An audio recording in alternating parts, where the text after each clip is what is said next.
Dieu ne travaille pas avec les paresseux. Non. Tous les gens dans la Bible, là, c'était des gars forts. Des gens qui osaient. David, Moïse, c'était des gens qui osaient. C'était pas des paresseux comme les chrétiens d'aujourd'hui. Ils se cachent à l'église pour chasser des démons, alors que sa vie, il faut qu'il sorte. Écoutez ce monsieur, écoutez le message qu'il va dire. Écoutez son message, s'il vous plaît. Écoutez.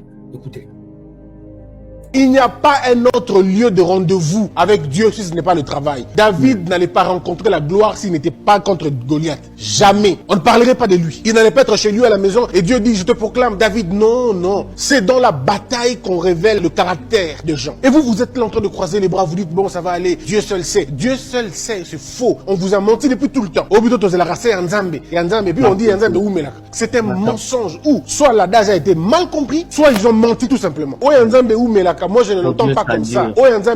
C'est dans la durée de l'action. Ça veut dire on a quelque chose. Mais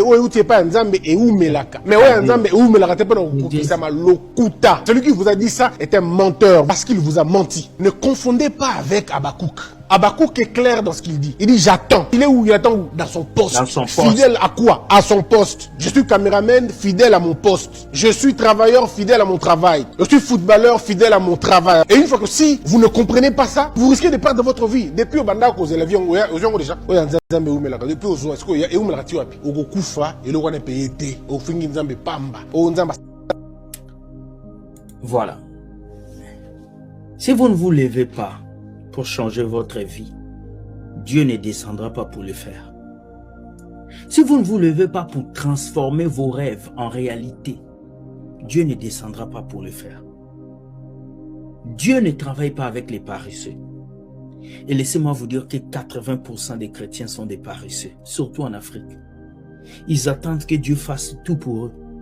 Et Dieu a déjà fait. Il t'a donné le talent, il t'a donné la sagesse, il t'a tout donné. Mais qu'est-ce que tu attends? Tu as tellement attendu que Dieu agit jusqu'au point où tu acquises ton père, tu acquises ta mère, tu acquises ta famille d'être des sorciers. Non, souvent ta vie ne change pas parce que c'est toi le premier sorcier de ta vie, ce n'est pas les autres. Dieu t'a déjà tout donné. David avait compris que s'il reste là, il n'aura pas la royauté. Il devait tuer Goliath.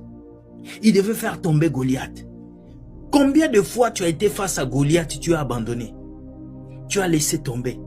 Et tu as dit Dieu fera. Non, Dieu a déjà fait. Il t'a donné des capacités que les autres n'ont pas. Alors quitte ton confort.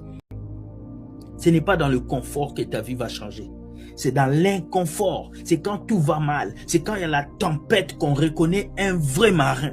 Alors lève-toi et arrête de te cacher derrière la prière. Dieu t'a déjà tout donné. Lève-toi pour changer ton avenir. Commence maintenant. Bonne journée et bye.